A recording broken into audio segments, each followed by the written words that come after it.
Líderes e seguidores. Falando de maneira geral, existem dois tipos de pessoas no mundo. Um tipo é conhecido como líderes, e o outro como seguidores. Decida logo no início se você pretende se tornar um líder em sua vocação escolhida, ou se vai continuar sendo um seguidor. A diferença de compensação é enorme. O seguidor não pode esperar ganhar tanto quanto um líder. Embora alguns seguidores cometam o erro de pensar que deveriam. Não é desgraça ser seguidor. Por outro lado, não é mérito permanecer seguidor. A maioria dos grandes líderes começou como seguidor. Eles se tornaram grandes líderes porque eram seguidores inteligentes. Com poucas exceções, a pessoa que não pode seguir um líder de maneira inteligente não pode se tornar um líder eficiente. A pessoa capaz de seguir um líder de forma mais eficiente é, em geral, a pessoa que progride mais rapidamente para a liderança. Um seguidor inteligente tem muitas vantagens,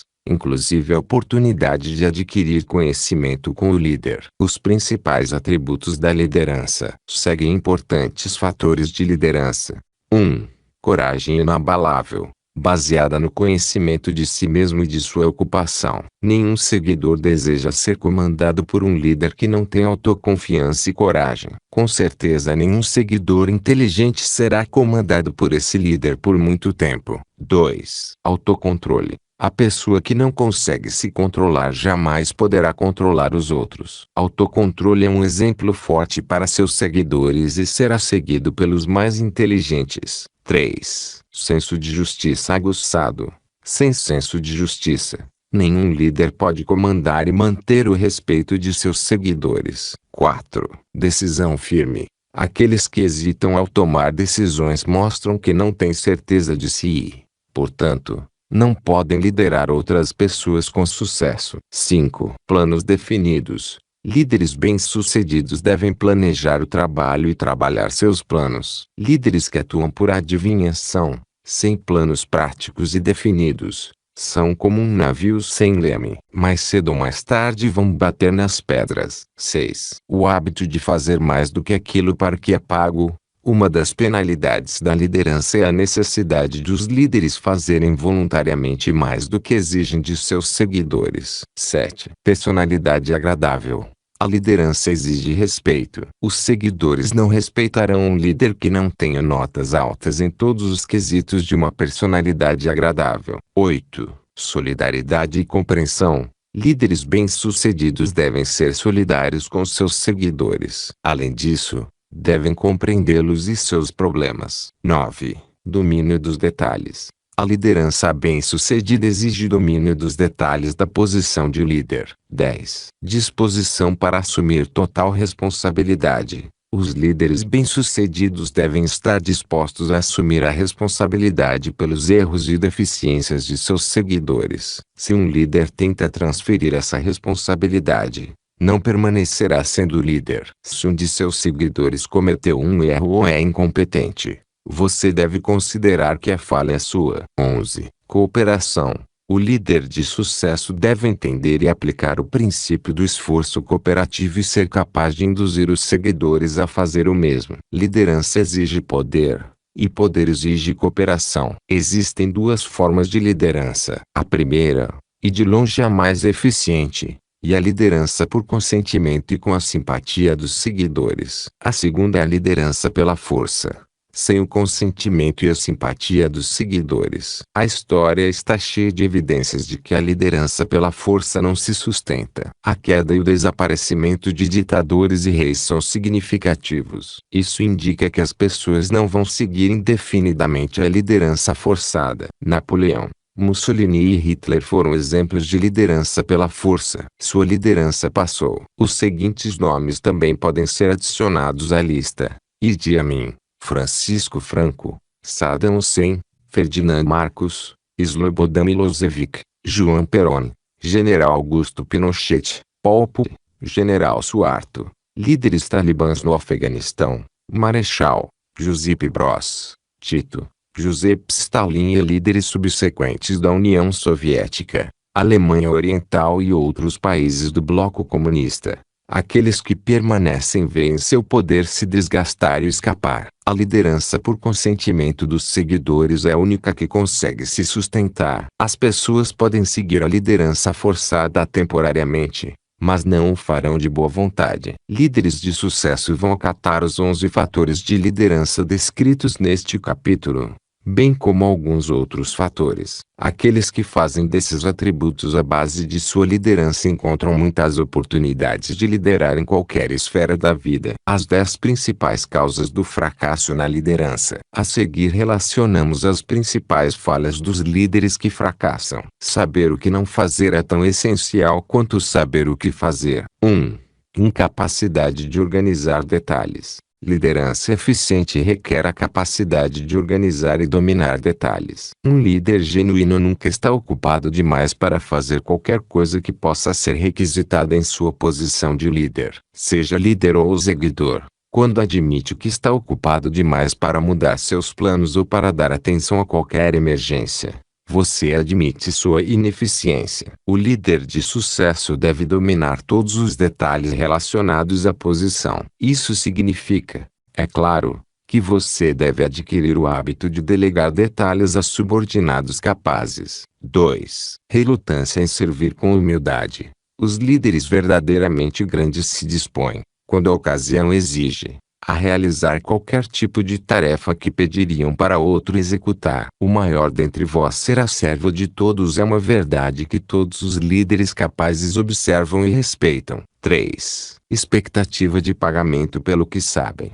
não pelo que fazem com o que sabem. O mundo não paga pelo que você sabe, ele paga pelo que você faz ou induz outros a fazerem. 4.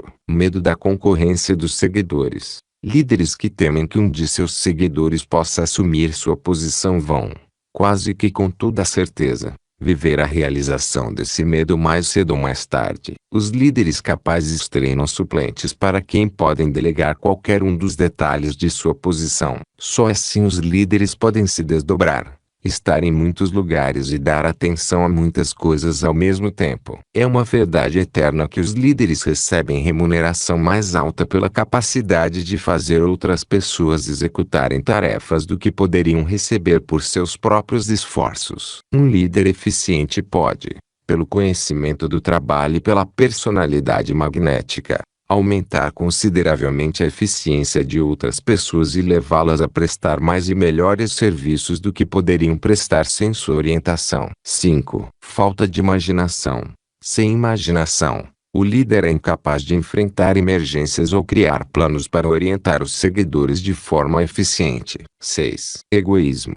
Líderes que reivindicam toda a honra pelo trabalho de seus seguidores certamente despertarão ressentimento. O líder grande de fato não reivindica honra nenhuma. Grandes líderes se contentam ao ver as honras, quando existem, ir para seus seguidores, porque os grandes líderes sabem que a maioria das pessoas trabalha mais por elogio e reconhecimento do que por dinheiro. 7. Intemperança. Os seguidores não respeitam um líder descontrolado. Além disso, intemperança de qualquer tipo destrói a resistência e a vitalidade daqueles que se entregam a ela. 8. Deslealdade. Talvez devesse estar no topo da lista. Líderes que não são fiéis ao dever e os que estão acima e abaixo deles não podem se manter na liderança por muito tempo. A deslealdade marca o indivíduo como alguém abaixo da crítica e conquista o merecido desprezo. A falta de lealdade é uma das principais causas do fracasso em todas as esferas da vida. 9.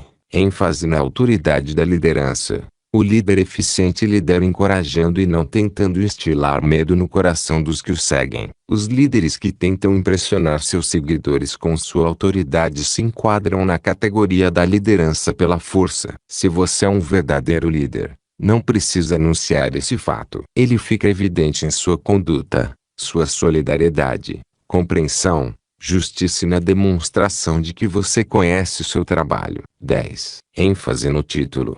Líderes competentes não precisam de título para ter o respeito dos seguidores. Os líderes que exageram a importância de seus títulos geralmente não têm mais nada a enfatizar. A porta da sala do verdadeiro líder está aberta a todos, sem formalidades ou ostentação. Essas são algumas das causas mais comuns do fracasso na liderança. Qualquer uma delas é suficiente para levar ao fracasso. Se você almeja a liderança, estude cuidadosamente a lista e procure se livrar dessas falhas. Comentário: Warren Bennis, professor de gestão e organização, disse: um gestor é alguém que faz as coisas corretamente. Um líder é alguém que faz a coisa certa. Almirante Grace Hopper era oficial de mais alta graduação da Marinha quando foi entrevistada pelos 60 Minutos. Ela disse: você administra coisas. Você lidera pessoas. Fim do comentário. Quando e como se candidatar a um cargo. A informação aqui descrita é resultado de muitos anos de experiência durante os quais milhares de homens e mulheres foram ajudados a comercializar seus serviços de maneira eficiente. Comentário: os currículos pela internet,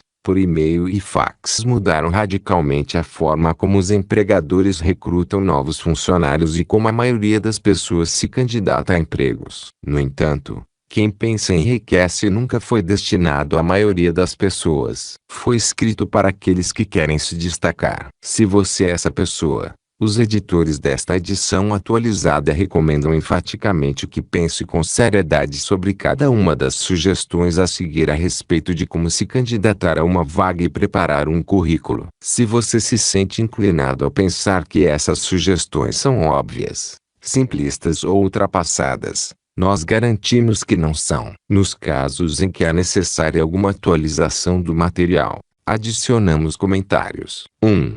Agências de emprego. É preciso ter o cuidado de selecionar apenas empresas sérias que possam mostrar registros adequados de resultados satisfatórios. Como qualquer um no mercado de trabalho sabe, hoje as agências de emprego vão de empresas que fornecem mão de obra temporária e adultos que fazem a ponte entre executivos de alto nível e empresas que procuram gestores com talento e experiência. Se você procura uma posição de nível médio a superior, aquele velho ditado sobre receber aquilo pelo que paga é particularmente verdadeiro.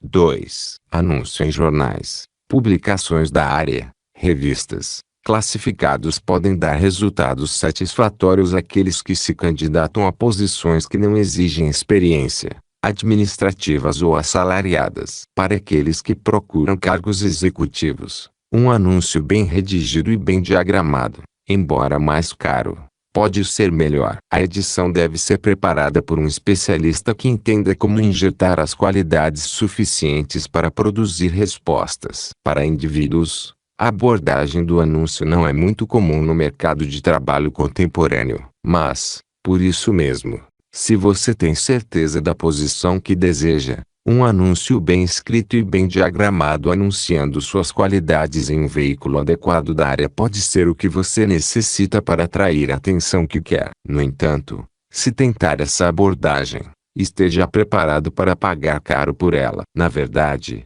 você vai entrar no campo da publicidade, e é uma regra geral na publicidade que um só anúncio raramente vende qualquer coisa. Geralmente são necessárias exposições múltiplas antes que o comprador, o empregador, nesse caso, se sinta motivado a comprar, contratar, um produto. Você. 3. Cartas pessoais de candidatura. Devem ser dirigidas a empresas ou indivíduos específicos que possam precisar do tipo de serviço ou experiência que você tem para oferecer. As cartas devem ser escritas sempre com capricho e assinadas de próprio punho. Você deve incluir um currículo completo ou um resumo das suas qualificações. Tanto a carta de candidatura como o currículo devem ser preparados por um especialista. No mercado de trabalho contemporâneo, mandar uma carta se oferecendo quando nenhuma vaga foi anunciada pode de fato ser uma abordagem muito bem sucedida. Mas isso vale apenas para aqueles que realmente sabem o que querem e se dedicam a preparar uma apresentação convincente. Gestores encarregados das contratações estão sempre de olho em possíveis bons funcionários. Se receberem uma apresentação bem construída e intrigante que indique claramente que você está interessado em uma vaga quando ela estiver disponível, esse material não será descartado. E a primeira coisa que os bons gestores fazem quando tem uma vaga aberta é pesquisar em seus arquivos. Quando isso acontecer, Se sua apresentação tiver deixado uma impressão boa e convincente, ela estará lá. A única questão é: você está disposto a se disponibilizar quando chamarem? Se está só atirando para todos os lados e distribuindo uma carta padronizada na esperança de conseguir um emprego, é bem provável que não dê certo. Essa abordagem não é para alguém que procura um emprego. Essa abordagem é só para aqueles que realmente querem uma carreira específica. 4. Candidatar-se pessoalmente. Em alguns casos, pode ser mais eficaz se o candidato oferecer pessoalmente seus serviços a futuros empregadores. Nesse caso, deve ser apresentada uma declaração completa por escrito com as qualificações para o cargo, já que os empregadores potenciais provavelmente vão querer discutir seu currículo com os sócios. Solicitar uma entrevista quando nenhuma vaga foi anunciada é uma declaração ainda mais forte de que você sabe o que quer e está falando sério sobre trabalhar em um setor específico. Se adotar essa abordagem,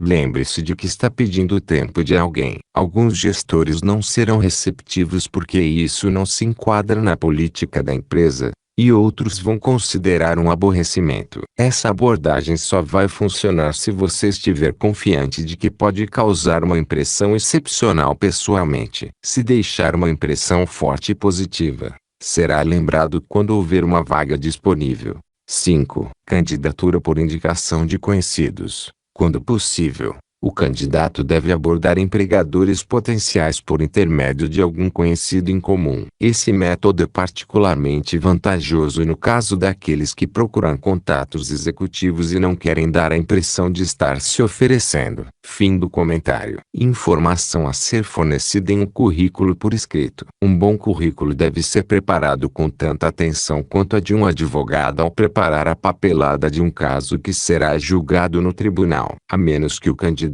tenha experiência na preparação desses documentos, é melhor consultar um especialista. Quando empresas bem-sucedidas querem anunciar, contratam especialistas que entendem a psicologia da propaganda para vender seus produtos. Se você está vendendo seus serviços pessoais, deve fazer a mesma coisa. Comentário: o mercado de trabalho dos Estados Unidos nunca foi tão ruim quanto na época em que Napoleão Hill escreveu o parágrafo anterior. Por causa da Grande Depressão, muitos adultos nunca haviam tido nenhum tipo de emprego estável, muito menos um cargo de carreira, e havia poucos lugares para aprender a procurá-los. Desde então, muitos livros excelentes foram publicados sobre o assunto, e as empresas que oferecem ajuda profissional na preparação de currículos tornaram-se muito comuns. No entanto, nem livros nem redatores são mágicos. Tudo começa com o que você tem para oferecer. Os editores desta edição sugerem que você comece a montar sua apresentação usando as diretrizes fornecidas abaixo. Quando tiver um rascunho inicial,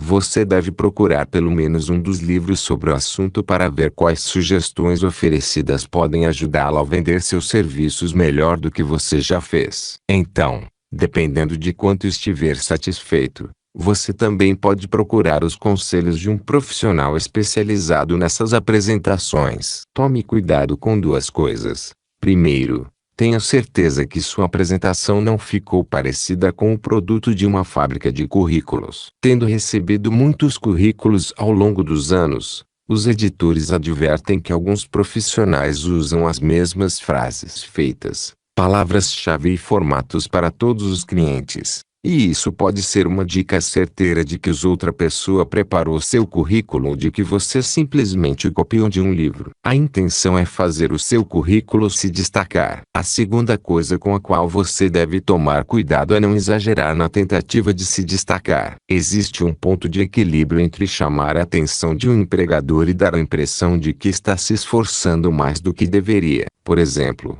se você é um executivo de marketing de Nova York e se candidata a uma empresa em Los Angeles mandando seu currículo e uma embalagem de pãezinhos frescos por FedEx na manhã seguinte, provavelmente cria uma boa impressão, mas mandar um alvo de dardos com sua imagem no centro pode ser considerado engraçadinho demais e um pouco exagerado. Astúcia é bom, mas profissionalismo é indispensável. Nunca seja astuto a ponto de não parecer profissional. A seguir você verá um conjunto de diretrizes para a preparação do seu currículo. Como parte da busca por emprego consiste em responder a anúncios de vagas e como se tornou comum responder enviando o currículo via fax. As diretrizes de Napoleão Hill devem ser usadas para preparar duas apresentações distintas, como Hill sugere abaixo.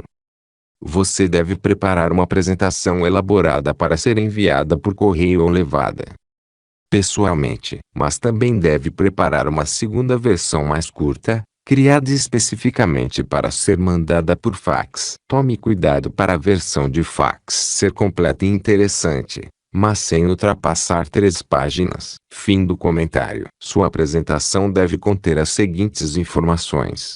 1. Educação. Informe rapidamente, mas com exatidão, qual o grau de escolaridade e em que área se especializou, fornecendo os motivos para essa especialização. Nunca exagere. Este é um conselho muito sério e vale não só para a educação, mas também para as duas próximas categorias: experiência e referências. Os empregadores espertos vão verificar as 3 áreas. As leis trabalhistas se tornaram tão exigentes que os empregadores que ocupam cargos de responsabilidade tomam muito cuidado com quem contratam. Existem regras sobre coisas como a diferença entre emprego assalariado e pago por hora, assédio sexual, o que constitui motivo de demissão, quais perguntas podem e não podem ser feitas nas entrevistas de emprego e uma série de outras coisas que deixam o empregador exposto a eventuais ações judiciais. Consequentemente, os empregadores inteligentes, como aqueles com quem você quer trabalhar, vão verificar sua educação, experiência e referências. Além disso, tenha em mente que você está fornecendo informações que o acompanharão pelo resto de sua carreira. Se acompanha as notícias, você sabe que nos últimos tempos até altos executivos foram demitidos, militares foram para a reserva em desgraça, políticos foram removidos do cargo e professores foram forçados a se demitir. Tudo porque alguém verificou seus antecedentes e descobriu que eles haviam exagerado em suas qualificações.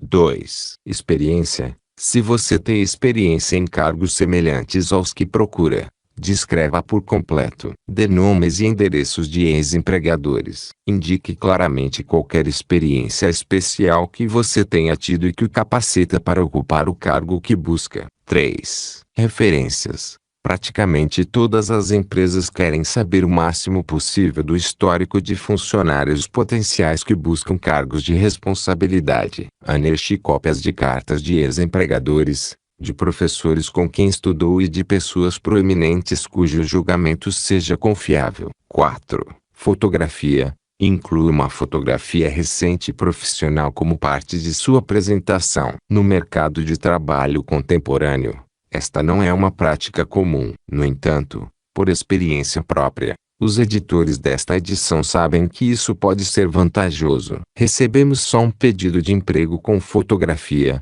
mas sem dúvida foi a foto que nos levou a chamar o candidato para a entrevista. Se você acredita que sua aparência causa uma boa impressão profissional, talvez deva considerar essa abordagem incomum. Existe o risco de ser considerado vaidoso ou egocêntrico, mas também pode ser que tenha alguma vantagem com essa apresentação. 5. Solicite uma posição específica. Nunca se candidate só a um emprego. Isso indica que você não tem qualificações específicas. 6. Indique suas qualificações para o cargo específico a que se candidata. Dê todos os detalhes dos motivos pelos quais acredita ser qualificado para o cargo específico que procura. Esse é o detalhe mais importante da sua candidatura. Vai determinar, mais do que qualquer outra coisa, que tipo de consideração você recebe. 7. Ofereça-se para trabalhar em caráter experimental. Pode parecer uma sugestão radical, mas a experiência provou que isso raramente deixa de resultar em pelo menos um período de teste. Se você tem certeza de suas qualificações, um teste é tudo de que precisa. Aliás, essa oferta indica que você tem confiança em sua capacidade para ocupar o cargo que busca. É muito convincente. Deixe claro que a oferta é baseada na confiança que tem em sua capacidade para preencher o cargo. na confiança na decisão de seu eventual empregador de contratá-lo após o período de experiência e em sua determinação em conquistar o posto. Como você vai ver no capítulo 10, quando ler a história de como Napoleão Hill se candidatou para trabalhar com Rufus Ayres, Hill dá esse conselho com base em sua experiência pessoal. Infelizmente, esse é um caso em que os tempos podem ter mudado tanto que a abordagem raramente é aplicável. Hoje as modernas leis trabalhistas e a política empresarial podem impedir que um empregador aceite essa oferta, mas muitas empresas têm programas de estágio que permitem que um empregador teste funcionários para ver como eles se adaptariam.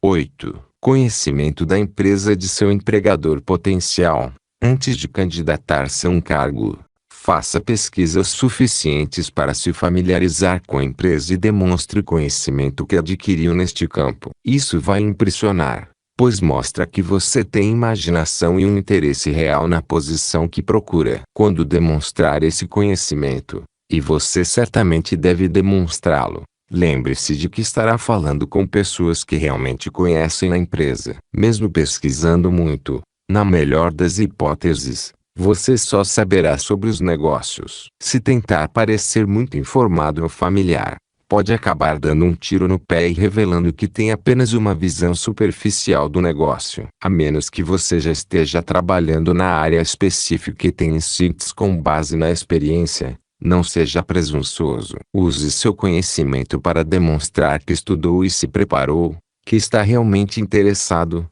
Mas não tente dizer a um empregador potencial como você administraria a empresa. Lembre-se de que não é o advogado que conhece mais leis que sai vencedor, mas aquele que melhor prepara seu caso. Se o seu caso for devidamente preparado e apresentado, você terá percorrido mais da metade do caminho para a vitória. Não tenha medo de estender sua apresentação por tempo excessivo. Os empregadores estão tão interessados em contratar os serviços de candidatos bem qualificados quanto você em garantir o emprego. De fato, o sucesso dos empregadores mais bem-sucedidos é decorrente da capacidade de escolher subordinados bem qualificados. Eles querem todas as informações disponíveis. Conforme mencionado anteriormente, um currículo enviado por fax não deve ter mais que 3 páginas, e nele você deve indicar que terá prazer em fornecer um currículo mais detalhado, caso solicitado. Lembre-se de mais uma coisa. Organização ao preparar o currículo e a carta de apresentação indica que você é uma pessoa caprichosa. Vendedores bem-sucedidos se vestem com cuidado. Eles entendem que a primeira impressão é duradoura. Sua apresentação é o seu representante de vendas. Dê a ela um bom traje para que se destaque em comparação a qualquer outra coisa que seu futuro empregador já tenha visto. Se a posição que você procura vale a pena, compensa caprichar ao ir atrás dela. Mais importante, se você se vender de uma maneira que mostre sua individualidade, provavelmente terá um salário melhor desde o início, mais do que teria caso se candidatasse ao emprego da maneira usual e convencional. Quando o pacote de currículos estiver completo, você deve preparar cópias individuais e personalizadas para cada empresa ou pessoa a quem se apresentará. Esse toque pessoal certamente vai chamar a atenção. Garanta um currículo bem digitado, revisado e impresso, adequadamente encadernado no melhor papel que puder obter. Sua fotografia deve ser incluída em uma das páginas. Faça uma página separada com o nome da empresa, caso pretenda enviá-lo para mais de uma. Se você procura emprego por meio de uma agência de emprego, peça ao agente que use cópias de sua apresentação quando for apresentar seus serviços. Isso vai ajudar a conquistar a preferência, tanto do agente como dos potenciais empregadores. Eu ajudei a preparar apresentações para clientes que eram tão impressionantes e incomuns que resultaram na contratação do candidato sem uma entrevista pessoal. Se você quiser resultados semelhantes, siga as instruções ao pé da letra, melhorando-as de acordo com o que sua imaginação sugerir. Comentário: hoje todas as lojas de material de escritório oferecem uma grande variedade de papéis, pastas e materiais de apresentação que podem ser combinados de forma única e profissional. Com todas essas possibilidades disponíveis, se você apresentar só folhas de papel padrão grampeadas no canto, A resposta provavelmente também será padrão. Se você usar um pouco de criatividade, não deve ter problemas para preparar uma apresentação adaptada à empresa a qual está se candidatando, apropriada à posição que procure e que reflita sua personalidade e estilo.